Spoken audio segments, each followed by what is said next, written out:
শুভেন্দু অধিকারী জেলায় ব্রাহ্মণ পুরোহিত সংগঠনের সঙ্গে বৈঠকে তৃণমূলের রাজীব বন্দ্যোপাধ্যায়। ২৬-এর ভোটের আগে ধর্মযুদ্ধে একেবারে তৃণমূল এবং বিজেপি। একদিকে ব্রাহ্মণ পুরোহিতদের সঙ্গে বৈঠকে রাজীব বন্দ্যোপাধ্যায়, অন্যদিকে রামনবমী নিয়ে প্রচারে বিজেপি, যেখানে একের পর এক জায়গায় পোস্টার টাঙানো হচ্ছে বিজেপির তরফ থেকে, যেখানে রামনবমীতে অংশ নেওয়ার ডাক দেওয়া হচ্ছে। গতকালে আপনাদের দেখিয়েছিলাম ধর্মতলা থেকে শুরু করে সেন্ট্রাল অ্যাভিনিউ, শ্যামবাজার, পাঁচ মাথার মোড়, সেখানে পোস্টার দেখা গিয়েছিল এবং আজকে একই পোস্টার পড়লো সল্টলেকেও। আর অন্যদিকে মেচেদার ছবি, যেখানে তৃণমূলের রাজীব বন্দ্যোপাধ্যায়, তিনি আজকে পুরোহিত সংগঠনের সঙ্গে বৈঠকে যোগ দিয়েছেন রাজীব বন্দ্যোপাধ্যায়।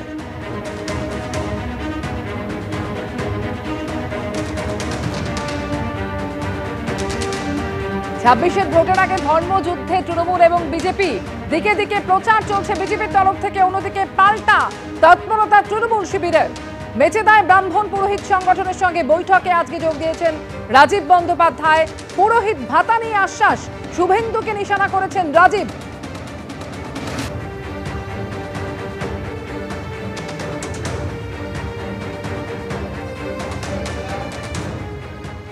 রামনবমী এর আগে কি আমাদের হিন্দু ধর্মের মানুষরা কেউ পালন করেনি?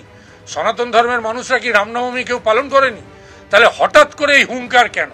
বিগত 2-3 বছর ধরে কেন এই হুঙ্কার যে অস্ত্র নিয়ে করতে হবে, 1 কোটি হিন্দুকে রাস্তায় নামতে? আরে ওরা কি হিন্দু ধর্মের ইজারা নিয়েছে, লিজ নিয়েছে, ঠেকা নিয়েছে?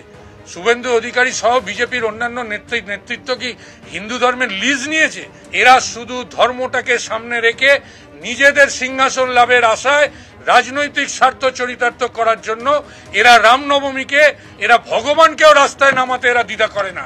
আমরা যারা সনাতন ধর্মের মানুষ, আমরা আপনাদের অনুরোধ করছি, ওদের পাতা ফাঁদে রাস্তায় নামতে হবে না, বাড়িতে বসে আপনারা ধর্ম পালন করুন।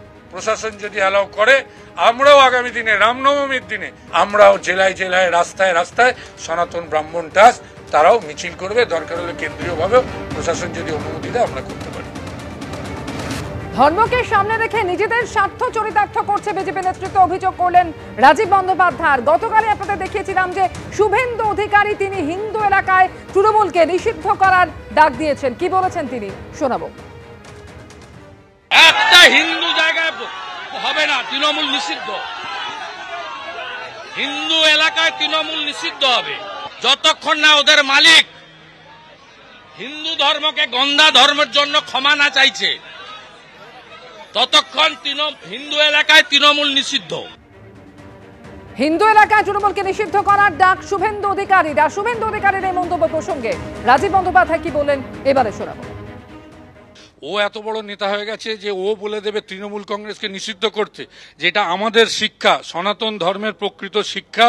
আমরা যে যার নিজের ধর্ম পালন করব, আর রাস্তায় যখন নামবো তখন আমাদের ধর্মের নাম হবে মানব ধর্ম। এবং মমতা বন্দ্যোপাধ্যায় এই মানব ধর্ম পালন করেছে। কই কালকের কথাও বলছি, ঈদে গেছে মমতা বন্দ্যোপাধ্যায়, প্রত্যেক বছর ঈদে গেছে।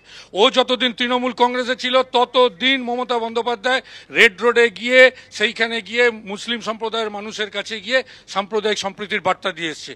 ও আজকে বলছে এই মুসলিমদের এখানে গেছে বলে, যখন খ্রিস্টানদের চার্চে যায় বলেনি কেন? ও নিষিদ্ধ ঘোষণা করেছে। তো আমি আপনাদের বলছি, আগামী 2026-এ পশ্চিমবঙ্গের মানুষ শুভেন্দু অধিকারী সহ ভারতীয় জনতা পার্টিকে বাংলা থেকে নিষিদ্ধ ঘোষণা করে দেবে।